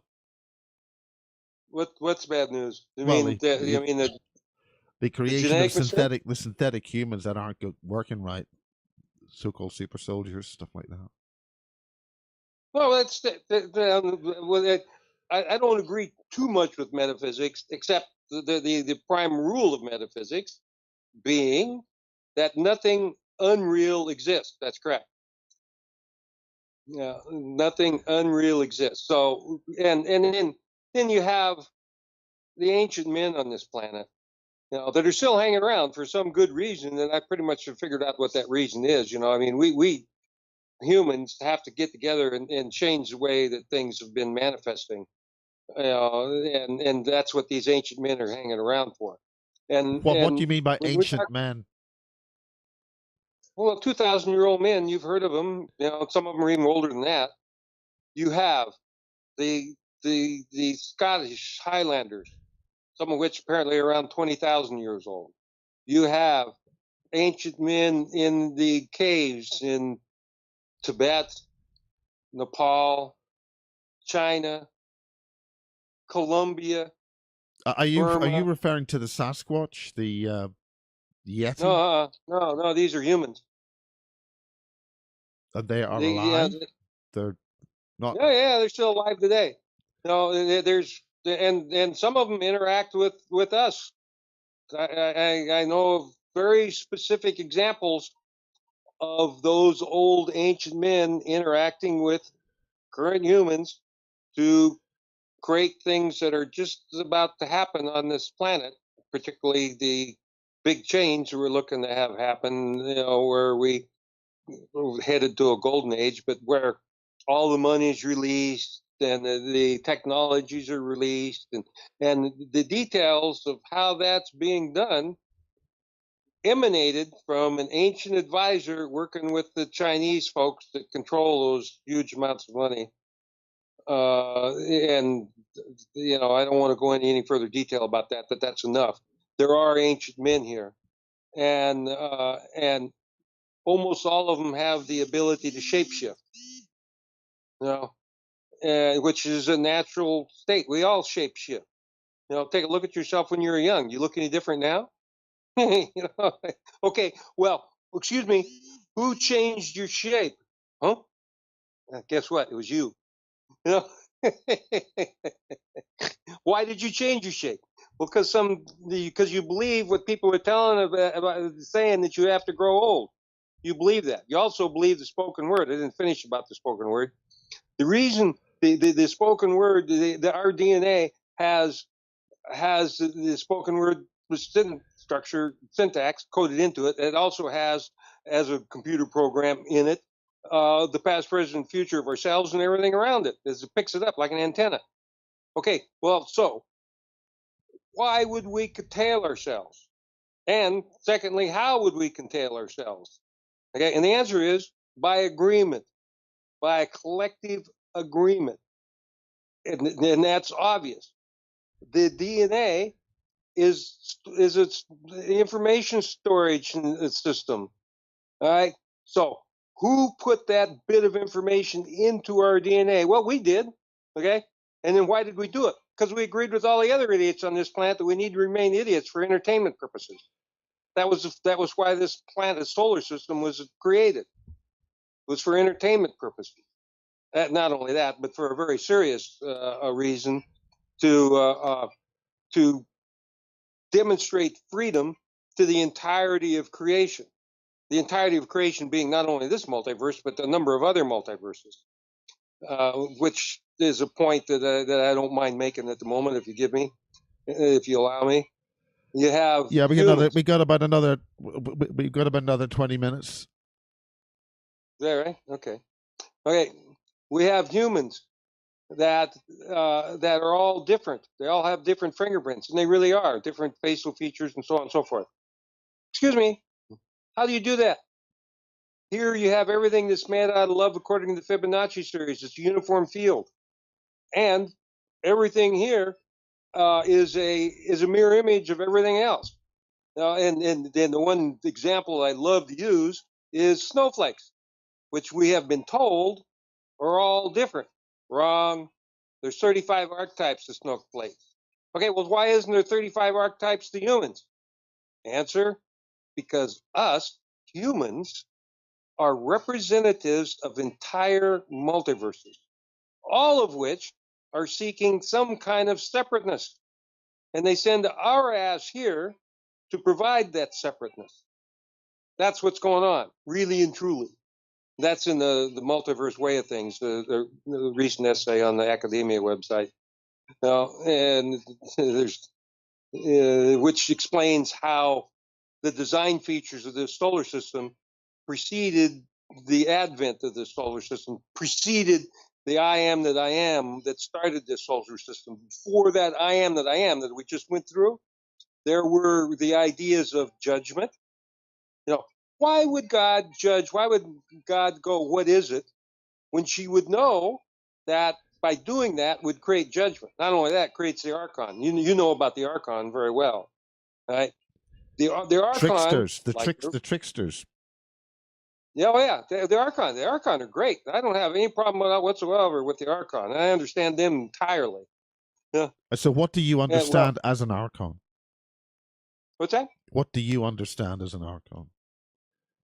Well, everything's an Anu. Okay? Yeah. Everything has, if it's separate from you, it has to have an Anu around it that makes it. So, when God went, what is it?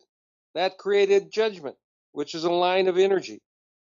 So, the Anu that makes the Archon has a time component and a judgment component. It's why they don't grow. Also, why they're idiots. They don't remember anything for any length of time because they're too small. Their Anu is so small that only little tiny bits of information will stick in there. Which they wind up being exactly like the Borg. The Borg will only do what they're told to do for a short period of time. Then they have to be reinstructed. The Archon work the exact same way, as you know. Okay, they're idiots, and I think by this time they've gotten really sick of what they've been doing for billions of years, whipping up on our ass.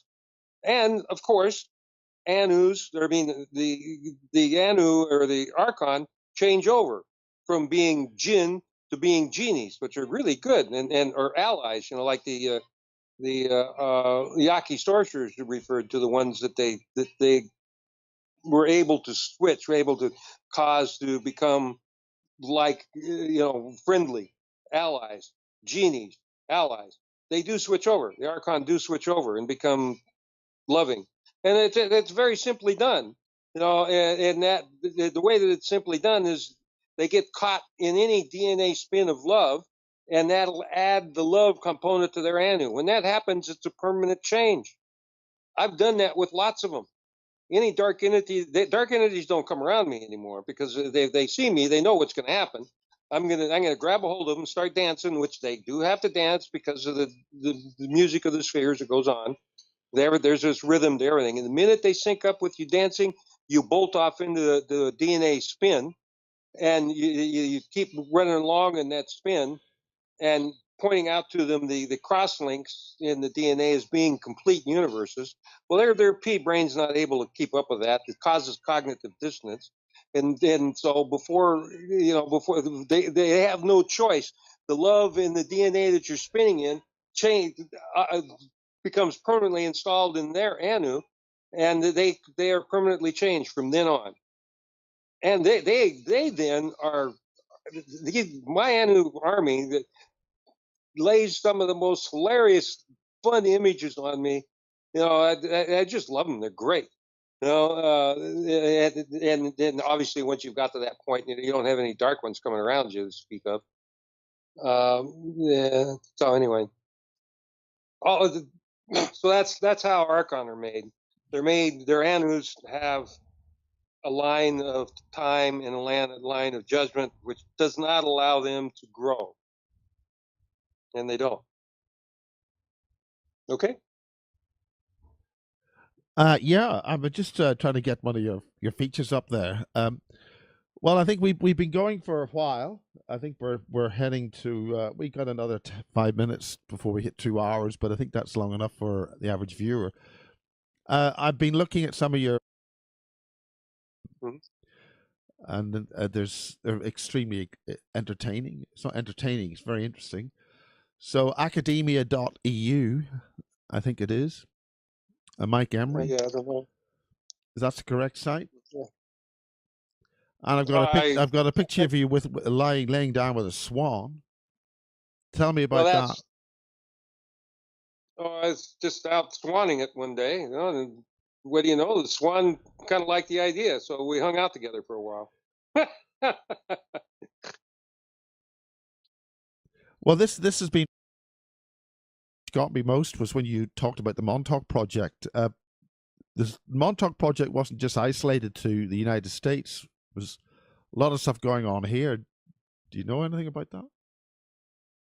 Well, yeah, the pyramids of Montauk talked about, they engaged Aleister Crowley, and by the pyramids of Montauk. I've got Merlin energy in me, and Merlin gave as much reverence to the dark side energy as the light side energy, and I've got to the point where I give way more credence to the dark side than I do the light side. Why was that? The dark side. Huh? Why was that? Well, what particular reason? Or what is dark energy? I mean, what do you see it, or what happens with it? This will get you. This is something that Edgar Casey said.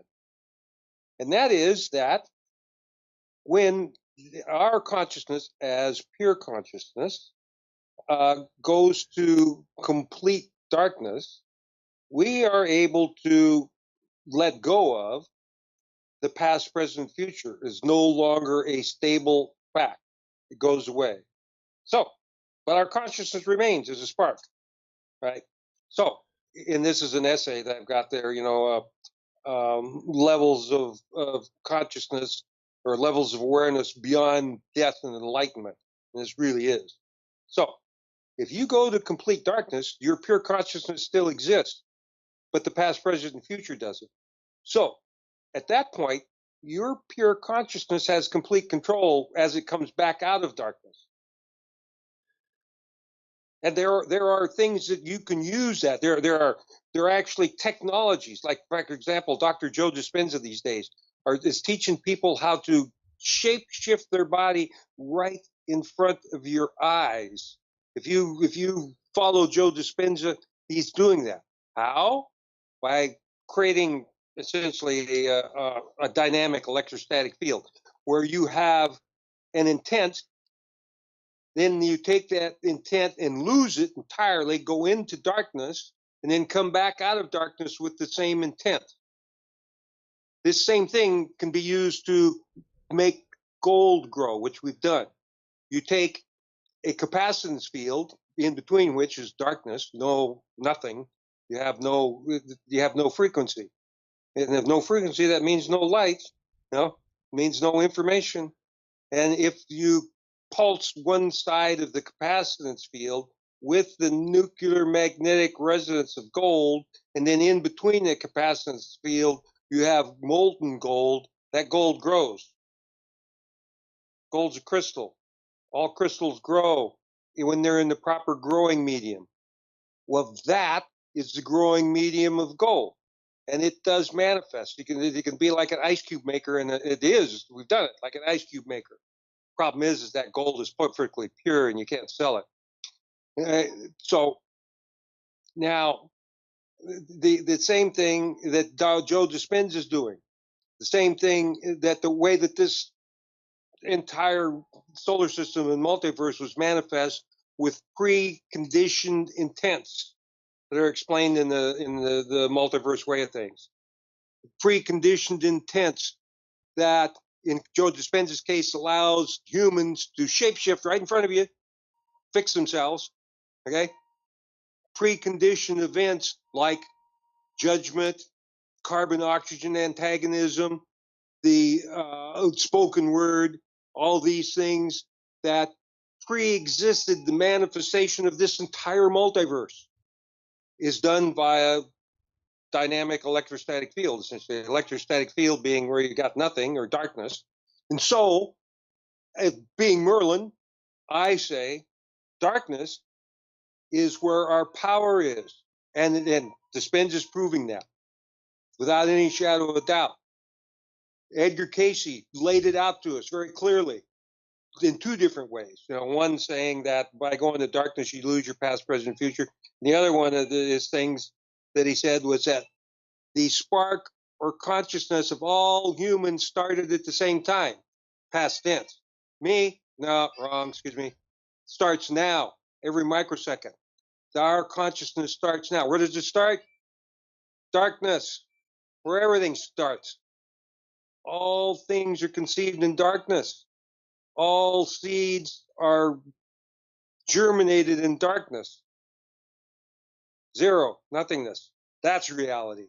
All of the other stuff, light and stuff like that's for fluff, for airheads, metaphysical airheads. I say metaphysical airheads because they're all harping love. Love is the most powerful force in the universe, yes. But excuse me, what happens if you follow love to its ultimate extent? You do have to ask the question, and the answer is you wind up in continuous orgasm, which is hell. That because it's almost impossible to escape from. As pure consciousness, you wind up in continuous orgasm with zero creativity, which has been seen, which does exist. Robert Monroe and his astral travelers have seen it, been there, done that, got the T-shirt worn out. What they encountered is the same thing that what all heavens have become because of this love, self-attracting. When you start down the path of love, this is where you're going to wind out. It is in these very bright communities of souls that you can hardly approach, and that's what's there. Now that's what's going on there. It's continuous orgasm, which is described. Even Jesus Sananda and Babaji have talked about it. That you get caught up in this transcendence of love, and it's hard to come back. Very difficult to get out of. That's the real hell. Love, leads to the real hell. Fucking idiots. Excuse me. Anyway, that's what's going on here, bro. Well, this has been fascinating. I really enjoyed it. I just got a couple of things up there with Joe Dispenza. He was here with the Human Consciousness Expo or a conference here in Central London, not too long ago here, and I know that's what was a very popular conference. Actually packed out. I think about 600-700 people there at Central London. Well, in summary, maybe literally about 2 or 3 lines, what should people take away from what you've been saying tonight? Well, Mike's theory of everything. The theory of everything is divinity. Everything manifests here from the no thing every microsecond, period. That's the end result of Mike's theory of everything. Then, now, later on, if folks want to, that obviously the toroid formation and everything carries on in the 2D nature of spin, Well, we also need, there's several essays that arrive to the 2D nature of spin, where they describe how the boundary layer works and how the square ethers work and all of that. But the 2D nature of spin is a penultimate essay of how things are created. And the beauty of it is that starting from zero, Mike's theory of everything, in the 2D nature of spin, it explains exactly where the number 7 comes from. And nobody has done that, except not me, but my guide and myself. Well, laid it out. we'll have to call it a day because you've got music in the background, and YouTube will do a whole ban on the whole thing at this rate. So I'll leave it there. It's really good to see you, and hopefully we'll be able to see you actual shortly. I won't say why, but well, anyway, the swans look as if she's having a good time. Well, for basis, I think 78 part 2. This is Mike Emery's essays, and we look forward to the next one. So until then, do send us emails. You're on Facebook, Mike Emery on Facebook, and maybe we can have a little chat sometime with all that. So with Miles and Devices and Mike Emery from the United States, somewhere in England. Do you want to say where? Yeah, I'm up by Liverpool. My God, that's almost. And we'll leave it for tonight. Keep my hands That's on the end myself. of part 2. Okay, blessings. Pick out dust them all, Goodbye. put 'em back up on the shelf. Kiss my little baby girl is in need. Am I coming out of left field? Ooh, I'm a rebel just for kicks now. I've been feeling it since 1966 now. Might be over now, but I feel it still. Ooh, I'm a rebel just for kicks now. Let me kick it like it's 1986 now. Might be over now, but I feel it still. Got another mouth to feed. Leave it with the babies till the mama call the grave digger. Gone with the falling leaves. Am I coming out of left field? Ooh, I'm a rebel just for kicks now. I've been feeling it since 1966 now. Might have had your fill, but I feel it still. Ooh, I'm a rebel just for kicks now. Let me kick it like it's 1986 now. Might be over now, I feel it still. We could fight a war for peace. Give in to that easy living, goodbye to my hopes and dreams. Stop flipping for my enemies. We could wait until the walls come down. It's time to give a little to the kids in the middle. Oh, until it falls, won't bother me.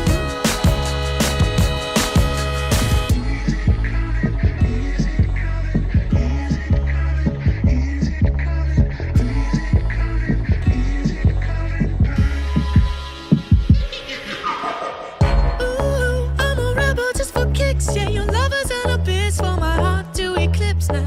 Might be over now, but I feel it still. Everything is aware of its past, present, future. Our human body is aware of its past, present, future. The way that you know that is to put yourself in a concave mirror, and what you want to or not, you will see your past, present, future spirit. This is the Russian concave mirrors, as well as Nostradamus. That's how he saw the past, present, future of the planet, was via concave mirror. Once you acquire- Josh Mirror? yeah, right. The Russians mirrors. Yeah. Just Russian concave mirrors. All you do is Google Russian concave mirrors, you'll get it. You know? And Nostradamus did the same thing long before the Russians, obviously. And once you've acquired your past, present, future, then you acquire the past, present, future of anything around you that you look at for 3 seconds, which is kind of like a speed limit of consciousness is 3 seconds. You know, Anna Bradenbach, the animal communicator, talks about it, that when she looks at an animal for 3 seconds, there comes a seamless merging. And both parties know the past, present, future of each other at the same time. The people that communicate with aliens talk about the same thing. The astral projection people talk about the same thing. Lucid dreamers talk about the same thing. NDEs talk about the same thing. You know, not all of them, but there's enough of them. Are you that talking have mentioned negative dimensional entities, NDE? NDEs, no, near-death experiences. Oh, sorry. You know, and so they all talk about the minute you look at something for 3 seconds, you merge with it, and you know it's past, present, future. Awareness, right? Everything has it. The trees, the plains, the rocks, the animals, everything has it except us. Our body has it, okay? But we don't. You know, and so, I mean, you really have to ask the question, okay, well, how do excuse me, why are we the odd man out? You know, I mean, of everything in the entire universe that is all connected, and it's all telepathic, and it all is aware of one another, and it's all involved in this oneness, but it doesn't, you know, it doesn't allow us to be involved in it, or we don't allow us to be involved in it. You know, that's really amazing. That's another thing I figured out. You know, in the writings, there's one in there about another DNA conundrum solved, and this is a really good one, which leads back to the Maharishi effect. Our DNA has two different computer programs in it. One computer program allows us to have access to the past, present, future, and all that is. The other computer program is syntax or sentence structure. Every language on this planet is programmed into the people's DNA where they're born as syntax that can be found in the DNA. And the spoken words indexes us to lineal time, you know, and takes us away from where the past, present, future is all now, and there's no lineal time, and puts us into the computer program of there being lineal time, and cuts us off from that awareness. The spoken word does that, right? And I've had people come to me, you know, in the Academia website. We've been wanting to know this forever, and I'm the only guy that answered it. And so, the question is, where did that spoken word computer program come from exactly? And the answer is from the collective humanity, the same place as the laws of physics come from.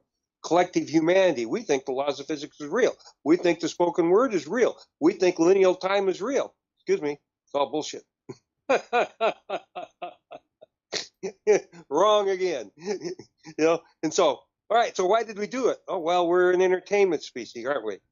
All right, well, okay, well, who are we entertaining? Well, first of all, one another. And secondly, the entirety of creation, because they all think that we're idiots. You know, and guess what? We are. which gives humans the most unique distinction of being the God, creator God of the entire multiverse, and the village idiots. You know, it's where a better place to hide God than in an idiot. I think you're You're not going to look for him there, are you?